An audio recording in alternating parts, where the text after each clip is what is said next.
Whoa. Dexter episode 4 is a doozy. Man, did this episode start off really contained and then explode into so many threads that seem to have a promise to be going in so many places. There's so much to talk about, so many points that are starting off in this episode that are really making shit on a road to craziness. And I'm excited for the next, I guess, 6 episodes of this. I don't know if it's final season. People are saying it is, but I really hope it's not because I really like Dexter. One thing about this season is very dark, and this season is giving me a lot of anxiety. The tension in this series involving all the characters in it are really deep and dense, and they have a lot to say about the characters, new ones and old. Dexter obviously, but Harrison too. Man, so much shit happening. Anyway, it starts off with Deb kind of making this crime thread with photos and pictures and how everything is gonna mess Dexter up at the end of the day. Whether it's Kurt murdering somebody who he suspects to be his son's killer and then ending up in jail, all because of Dexter and his fault, or him, meaning Kurt, discovering and weaving through everything to eventually find Dexter and then go after Dexter and kill Dexter. So basically, Dexter dug his own grave is Deb's point, because Deb, I don't even know if I use the word hate, but she's definitely disgusted in Dexter's behavior in this scene, and she makes that really apparent as it goes. Harrison starts asking questions about Deb, and him and Dexter get into a little bit of a conversation about Aunt Deb, which I found nice. And it's cool that Harrison has some memories of her, mostly the swears he mentions. And then there's a scene where Kurt is telling the police officer his story of what happened with that phone call, which we don't get too much detail in this episode about. I'm still really curious about who he was talking to, or whether he hallucinated the thing or is just completely lying about it. But yeah, we get there eventually. One character I forgot to mention about last week was Molly Park. Molly Park is this podcaster on true crime, and she's this really hot-looking, very like confident and giddy Asian lady who is very eccentric and takes her job very seriously, but is, you can tell a lot of the characters, especially Allison's character as the sheriff and Dexter's girlfriend, is very annoyed with this woman. And she popped up out of nowhere in the last episode. So obviously they're going to take her down some kind of plot within the story, but I'm wondering what. And because she came out of nowhere, I'm wondering what they're going to do with that character. And another character that I'll mention later on in this review that shows up in this episode as well, that also came out of nowhere, and I'm wondering what they're going to do with that character as well. One big thing and one big element in this whole episode, and basically what the episode is about, is that school shooting that I guessed last episode. They go right into that. So what happened is Harrison and Ethan were hanging out at school, and Harrison states that they went to the stage, and then Ethan started saying that about all his plans, and he actually legitimately wanted to bring guns and offered Harrison to join him in this school shooting, and started going like bonkers and off the rails, and then lunged at Harrison with an attack knife and or a hunting knife or something, and stabbed him.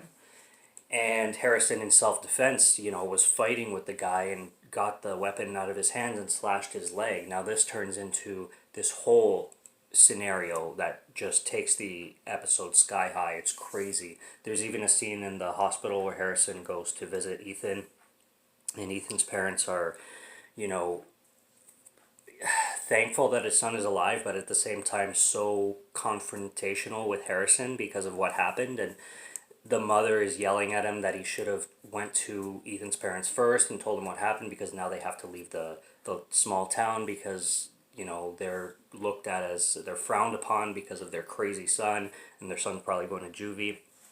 And one thing about the dad, I understand that the dad was upset, but he's back and forth. Maybe this is him being distraught, but he's back and forth in that scene with defending Harrison and being pissed at Harrison, because he's telling the wife like it's not his fault, it wasn't Harrison's fault, and he's like we appreciate what you did, meaning, aiming for his leg and not stabbing him back or getting him in the throat or something like that, because it could have ended up a lot worse. But then he's like, we never want to see you again. So he just goes into rage mode all of a sudden. I'm like, hey, are you sympathizing with Harrison? Do you hate Harrison? Where are you at? It was a weird scene, but obviously it was a very traumatic scene, and I'm not in the situation, so it's understandable. But at the same time, it still leaves me wondering, like, what is the mood of these people? Like, where do they stand? Do they stand where they understand that their son is or has some severe mental issues and that it's out of their control? Or are they looking at Harrison as this complete enemy and somebody who is malicious, kind of thing? But the best is these reveals where Dexter goes full forensic mode, and that scene with Deb, or Ghost Deb, is really disturbing, where he has this.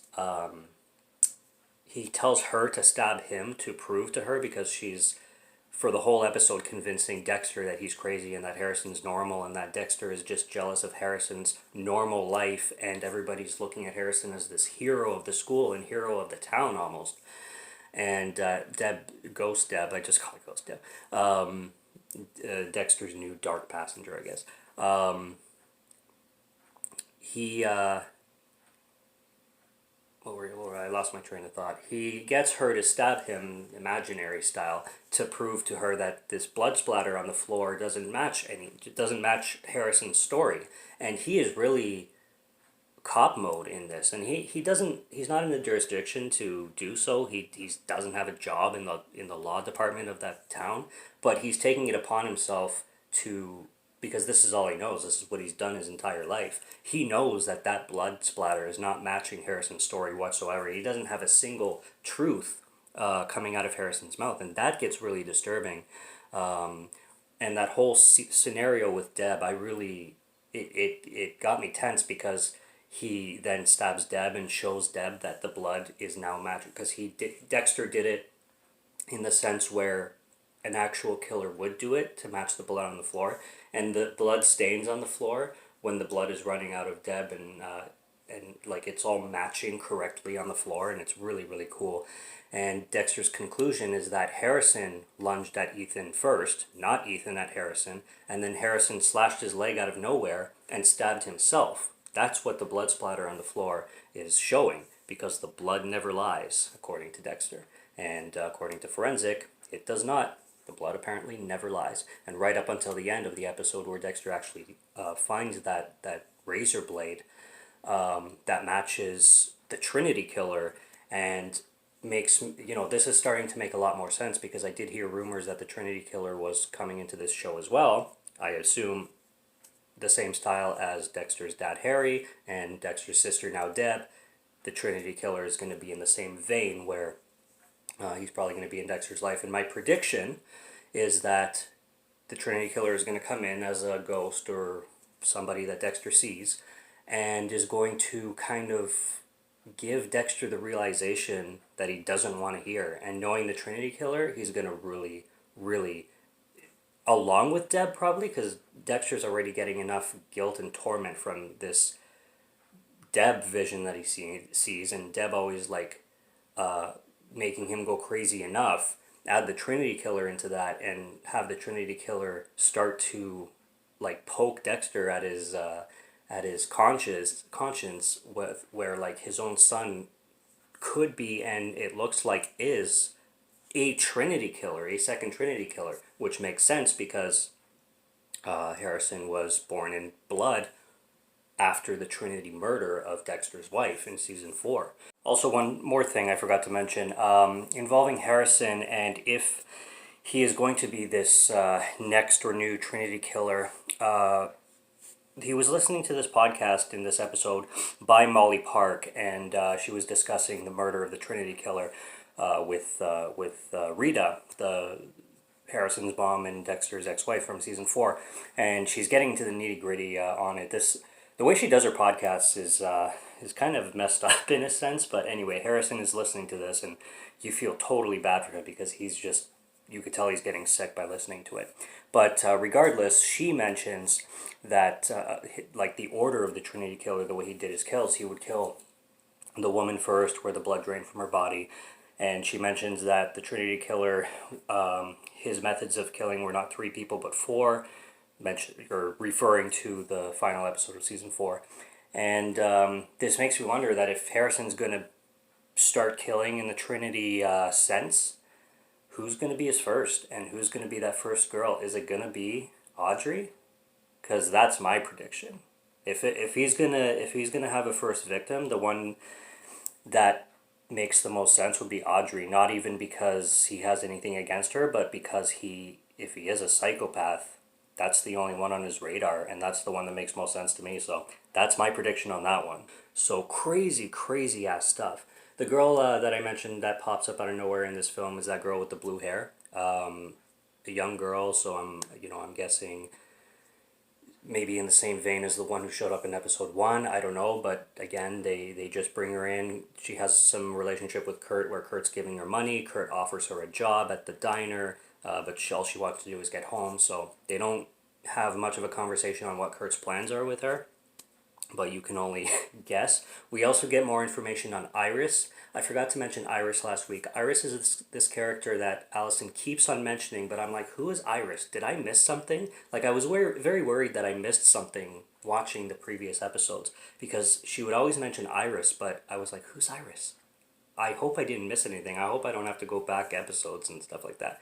But apparently Iris is, or was, a girl who went missing that was Allison's best friend as a teenager, and when she went missing, nobody did anything about it. No law enforcement did anything about it, and this is why Allison dedicated her life as a police officer to never let something like that happen again, because apparently they were really close as teenagers. So we're getting more on Iris, and I'm assuming we're going to get a lot more on Iris. If I'm looking away, it's because I'm looking at my notes. So yeah, that whole situation with wondering if Harrison is a killer, which it's kind of confirmed that he is, because Dexter would not get something like that wrong. Although he messed up the murder in episode 1 of Matt, when it comes to the science of blood splatter, like, this is Dexter's expertise. He can look at something and know exactly play by play what happened. So if Dexter's saying that, Harrison's entire story was wrong, and even Ethan confirmed that he swears that Harrison was the one who attacked first, Dexter sadly is probably right. So this is one tense and one anxiety filled season of Dexter, and it's dark as hell, but still leaves me excited like crazy for what it's going to bring the next few episodes. So I can't wait. Come along for the ride with me, and we will discuss it. So till next week, subscribe to Morgan Film Fan if you like to listen to my voice, or if you like my film reviews. There's lots more to come. I have many planned for December. There's lots on the channel, of course, so if you enjoy it, subscribe. Till next review, have a good one, and cheers.